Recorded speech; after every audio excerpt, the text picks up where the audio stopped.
Om Namo Bhagavate Vasudevaya.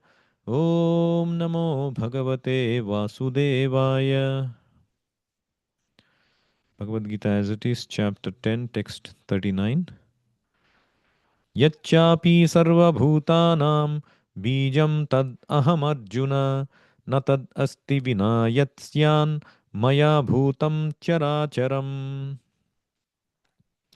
So Krishna says, Yacchapi sarva bhutanam, whatever, Yacchapi sarva bhutanam, whatever there may be, this creations, existences, sarva bhutanam Yacchapi, bijam tat aham Arjuna. Tat bijam, the seed, the generating seed of all existence, existences, I am, aham, O Arjuna. And he says, Natadasti vinayat syat maya bhutam characharam. Vina maya, without me, there is no existence. There is no being, moving or unmoving. Chara acharam natadasti vinayat maya. Without me, there is no being, moving or unmoving, that can exist without me. So, everything has a cause.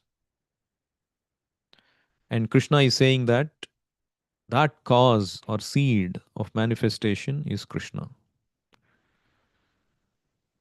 Without Krishna's energy, nothing can exist. Suppose an observer on top of a skyscraper, he's tracing the skyscraper downwards, and he found that it had no foundation. It's ridiculous, isn't it? It's impossible. Without foundation, there would be no skyscraper to start. So, likewise, the quest for origins, those who believe that nothing exists except matter, the materialistic, you may call scientists or whoever it is, knowledge seeking philosophers, they believe that nothing exists except this material manifestation. They would prefer to duck the problem of origins by saying that the universe existed forever. There is no need for God or any other entity to create or generate this universe. It's like saying the skyscraper is staying by itself, it's come by itself. It is contrary to our daily experience, even contrary to scientific evidence, that everything has to rest on something. Something temporary could not have caused itself because it would not have existed before its existence to cause itself, isn't it? If you say matter only caused matter, so what produced that first matter? Like they say, the origin of life. Somehow these organic particles caused to mix together and produce proteins. And how these proteins are manufactured, when they found out that they dissected these human bodies, and in general they found, or other bodies, they found that the proteins are manufactured in what we call as ribosome factories. And now comes the twist. And what is this ribosome factories made of? Proteins. So it's like a chicken and egg problem. What caused first?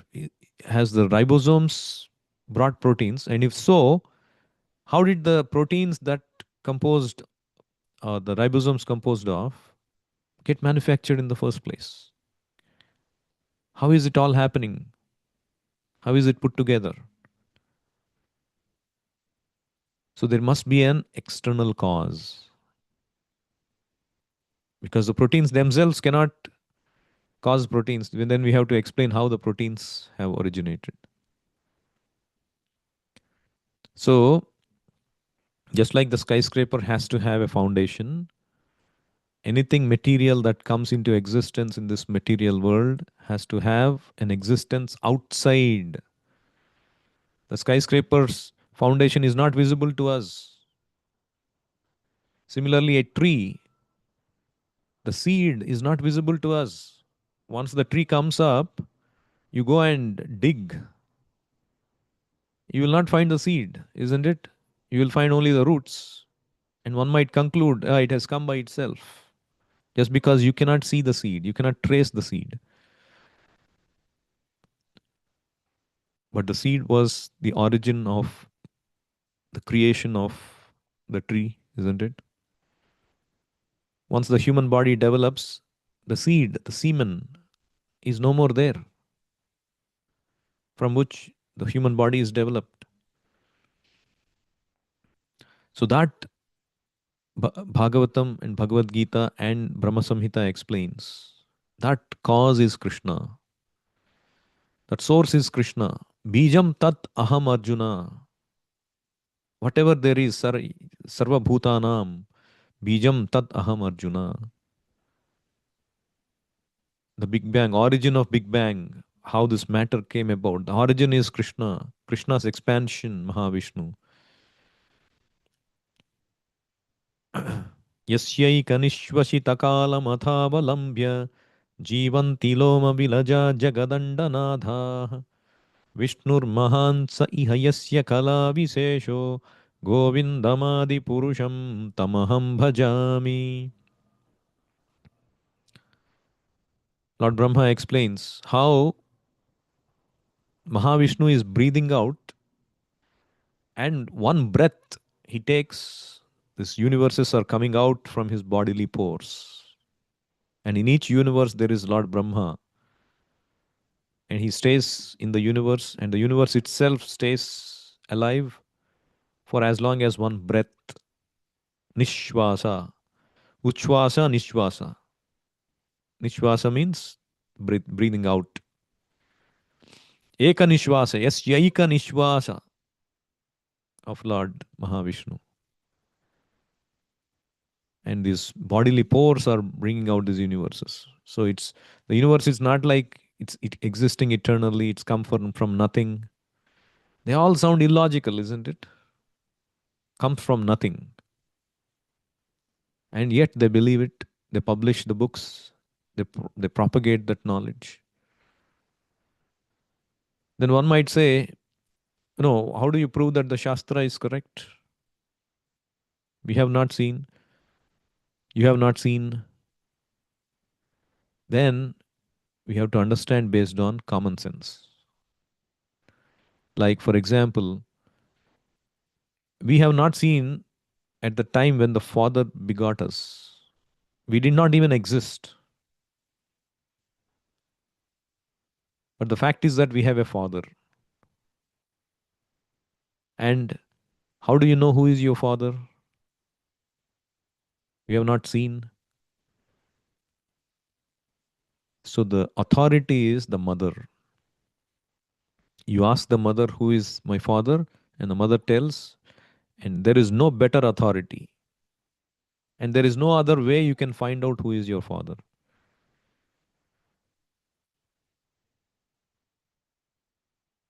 So this is called Shruti, Shruti Pramana, establishing evidence from hearing from the right authority. If the authority is proper, then the knowledge you get is perfect. You go to your mother, you will get the perfect knowledge who is your father, how the origin happened. You approach Krishna or his bona fide representative, you get perfect knowledge about things which are inconceivable.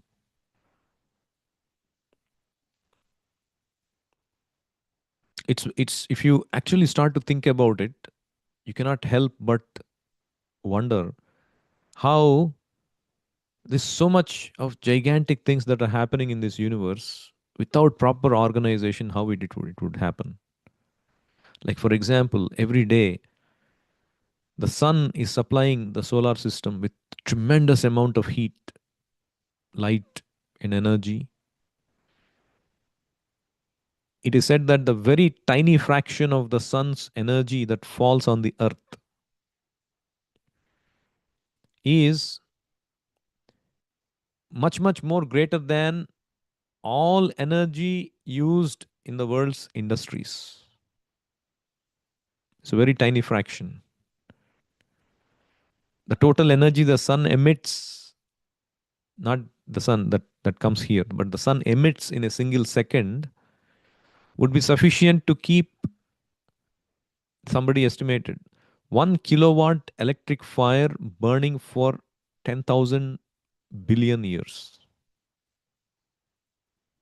That means the energy the sun emits in 1 second is greater than the whole amount of energy the human species has consumed throughout its entire history. And yet, they say that sun is only one of the countless number of stars floating in the sky. The sun is, you know, every star is a sun in its own solar system. That's what the science says, isn't it? It's emitting so much of energy.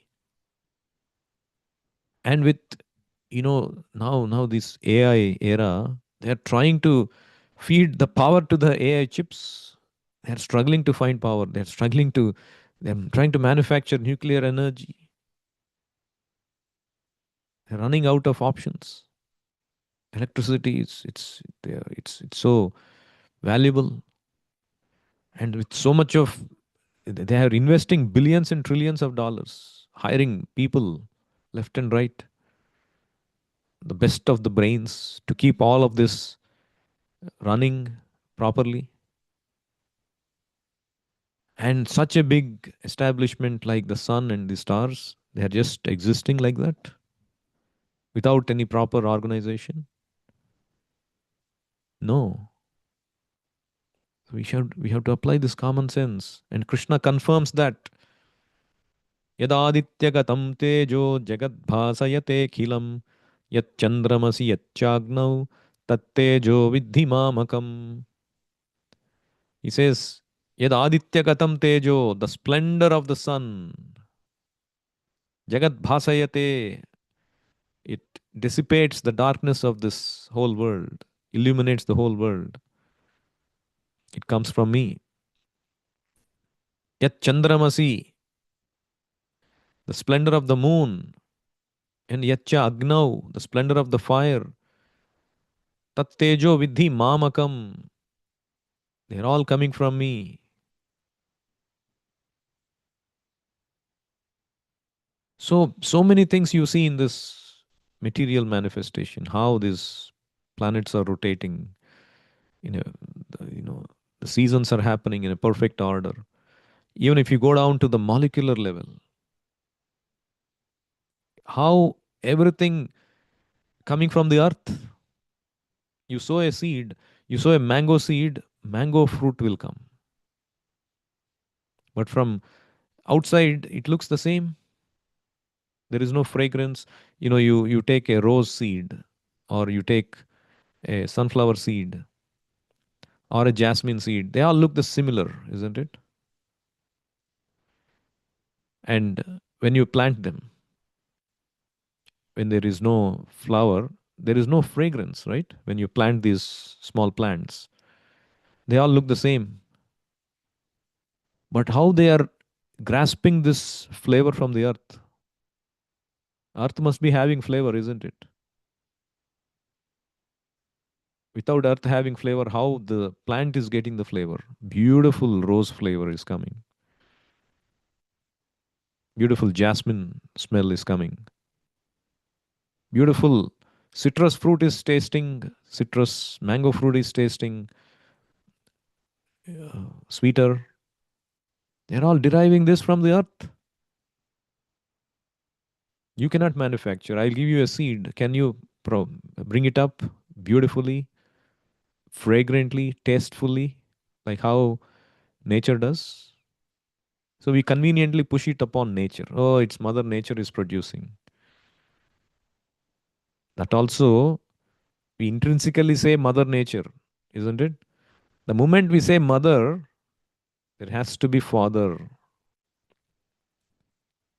Have you seen just a mother without father? There has to be a father. If there is a child, if there is mother, there has to be father. This is the logic.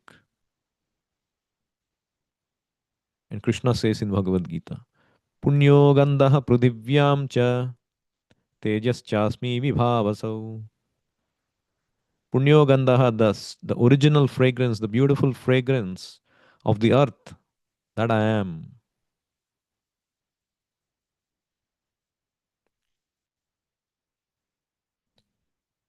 So you see, every aspect, we can cite innumerable examples like this. The how these molecules are arranging, how the cells are working. Each cell, if you study, it's like a big factory, big town. So much of intricate things are happening. The repairs are happening.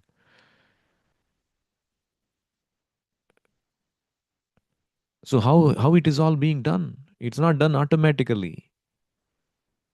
Krishna says, Mayadhyakshena prakritihi suyate sacharacharam hetunanena kaunteya jagad viparivartate. Mayadhyakshena, by my superintendence. Prakriti suyate sacharacharam. The Prakriti is working the way it is working. Our bodies are manufactured according to our previous desires. Our body is a machine, isn't it? Nobody has ever produced this kind of machine where if there is a damage, the machine cures itself.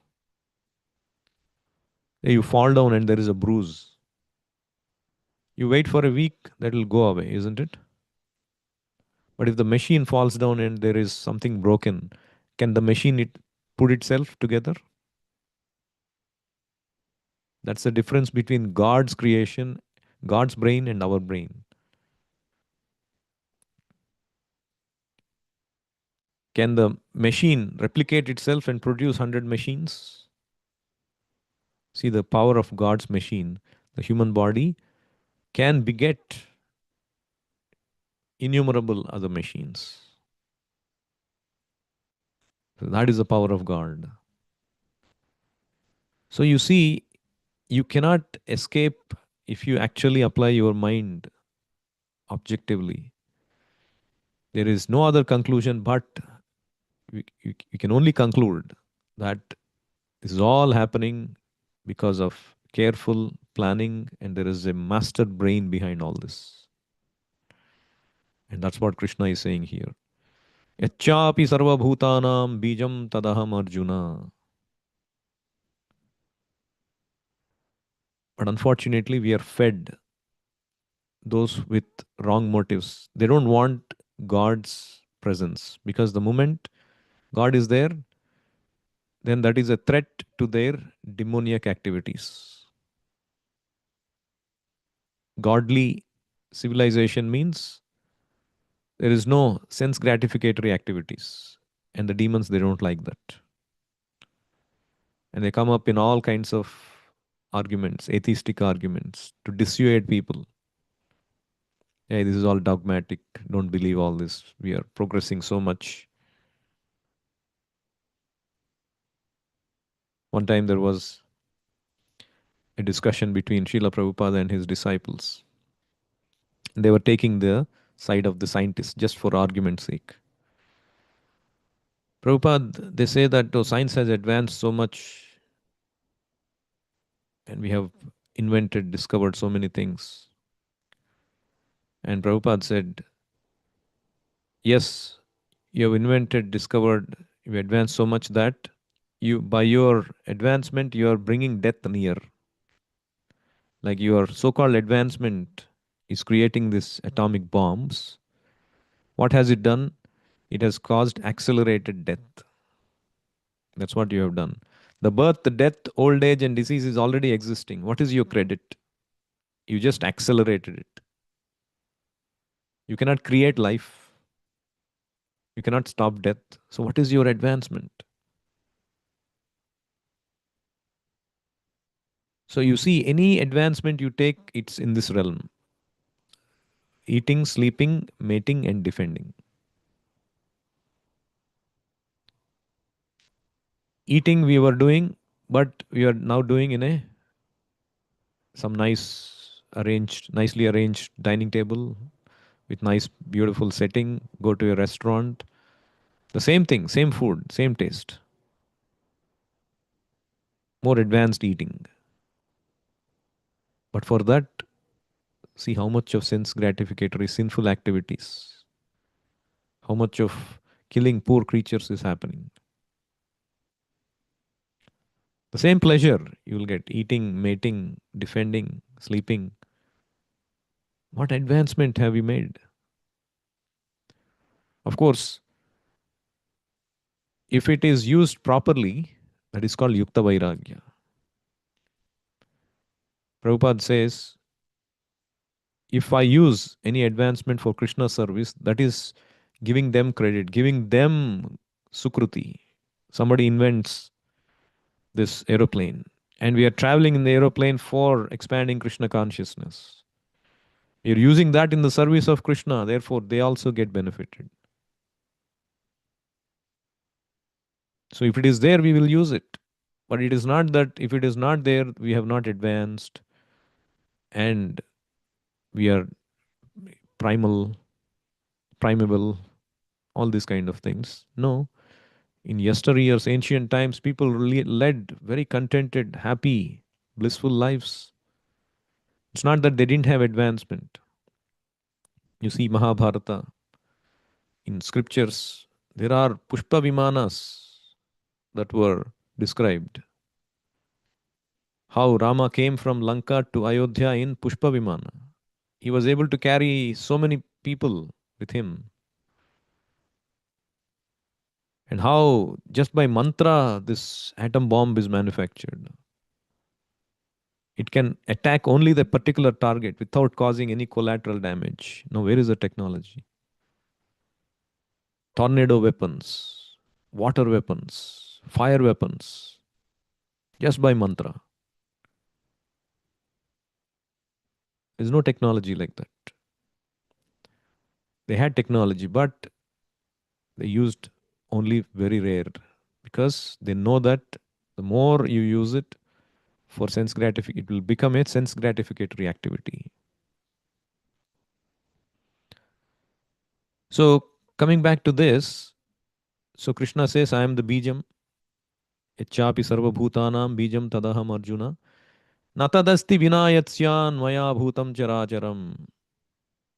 What it basically means is, Prabhupada says in the purport, that if there is anything without Krishna's presence, to put in Prabhupada's words, whatever existence is not founded on the energy of Krishna is called Maya, that which is not.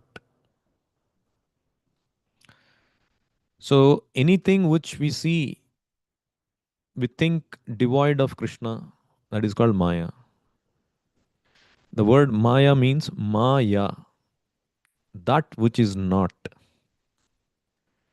Just for example, you are looking at a rope and you think it's a snake.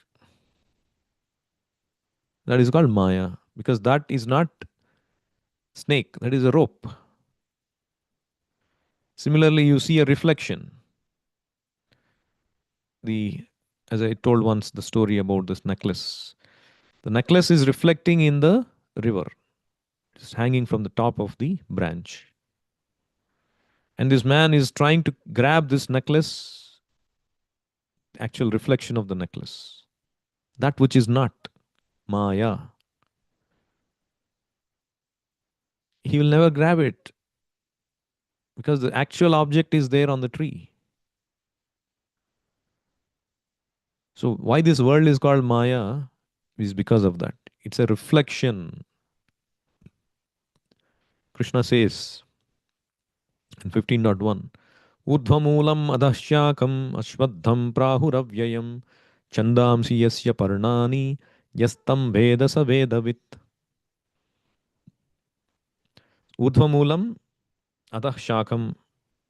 This tree of this world has roots upwards and branches downwards. What kind of tree it is? That's the tree when you see on the shore of a lake, for example. On the other side of the lake, you're seeing the tree reflected on the lake. You will see that the tree has the roots upwards and the branches downwards because that's a reflection. So, this world is like a reflection. The real pleasure is there in the spiritual world with Krishna, and we are trying to find pleasure in the reflection. It's called perverted reflection. We'll never find happiness. As I said in yesterday, I think I might have given the example of honey licking the bottle of honey. The real honey is inside. So the Maya happiness is like that. Just like the donkey going, bearing so much of weight on its back, and its master is luring it with a carrot in front. Oh, the donkey is thinking, oh, I will enjoy this carrot, I will enjoy this carrot, I will enjoy this carrot, and working so hard. This is called illusory happiness, where the donkey has so much of grass on either side of its path. Anytime, without working so hard, it can get that grass. No, but it'll keep aspiring, oh, for that elusive happiness. And bharamudvahato vimudhan, keep bearing that heavy weight. So the instant happiness is there in the form of association with Krishna, chanting the holy names of Krishna, engaging in the service of Krishna. This is the real honey, the real happiness. It's available for anybody who wants to take it. But anybody who doesn't want Krishna, who wants Maya happiness, working hard like a donkey for a little bit of happiness in the end. I'll stop here. Anyone has any questions or comments?